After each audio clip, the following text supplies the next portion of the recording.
मोर आ गोटे भिडियो रे आपण मानकु बहुत बहुत स्वागत। तो आशा करुच्ची आपण माने समस्ते भलर थिबे, मु भी पूरापूरी भलर अच्छे। ताले एटा देखि पारुथिबे आमर जनवरी मासर ECCE डे बैठक रो विवरणटा मु नेके आछि 2 तारिख रो।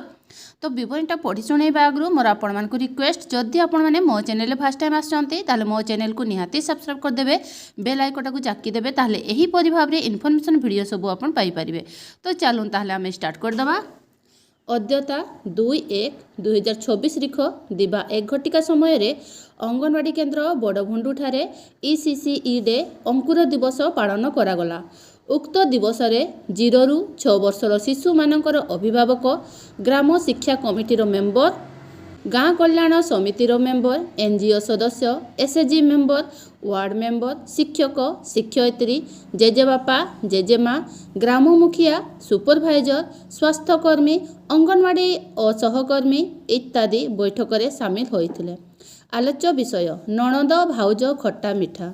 जनवरी मासर विषय वस्तु गर्भावस्था शरीर निमंते पोषक तत्व, रक्तहीनता को दूर करने निमंते IFA और कैल्शियम बटिका इत्यादि एवं स्तनपान। सर्वप्रथमे समस्त को स्वागत करागला। परिवारर बहु जेतेबेले गर्भधारण करे परिवारर समस्त सदस्य बहुत खुशी हुअंती। परिवारर समस्त सदस्य गर्भवतीर जत्न रे लागी पड़ती। एथिरे जदि भाउज और नणंदर बयस समान समान थाए ताहाले नणंद एक भल सांग परी तार गर्भावस्था रे जत्न निए, जहाँकि परवर्ती समय रे से निजे गर्भवती हेले एहा ताकू साहाय्य करिवो। तेणु भाउज गर्भवती हेले ताकू पोषक तत्व दरकार हुए। एहा शरीर रे थिबा शिशु को मध्य विकास हेबारे साहाय्य करे। शिशुर शरीर गठन रे प्रोटीन खाद्यर भूमिका रही अछि। एहा डाली, सोया, पनीर, चिकेन, माछ, अंडा इत्यादि रे मिले। कैल्शियम एवं फॉस्फोरस भरित खाद्य रे शिशुर हाड़ एवं दांत गढ़िबारे अशक्त हेबारे साहाय्य करे। पालंग शाग, मिलेट, मांसर कलिजा आदि रे लौह रही थाए। एहा हेमोग्लोबिन अभिवृद्धि रे साहाय्य करे। श्वेतसार युक्त खाद्य शिशुर शरीर विकास रे साहाय्य करे।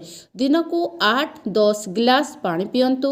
जंक फूड अधिक तिक्त, तेलिया, अधिक कफिन थिबा पानीय बिल्कुल एहीपरि खाद्य ग्रहण करने को गर्भवती को बारण करिबा।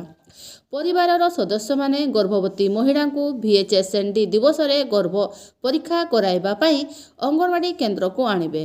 अंगनवाड़ी केन्द्र रु मिलुथुबा IFA और कैल्शियम बटिका प्रतिदिन ग्रहण करिबा।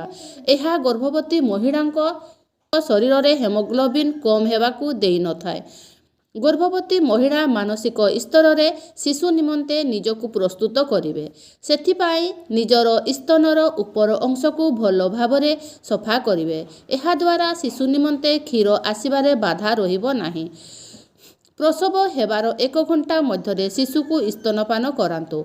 मार प्रथम कोष क्षीर शरीरर रोग प्रतिरोधक शक्ति बढ़ाए। 6 मास केवल माँ क्षीर देबा।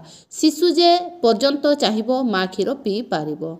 सभा शेष में समस्त परिवारर सदस्य मानकु गर्भवती महिलार जत्न नेबे एहा कही सभा सांग करागला।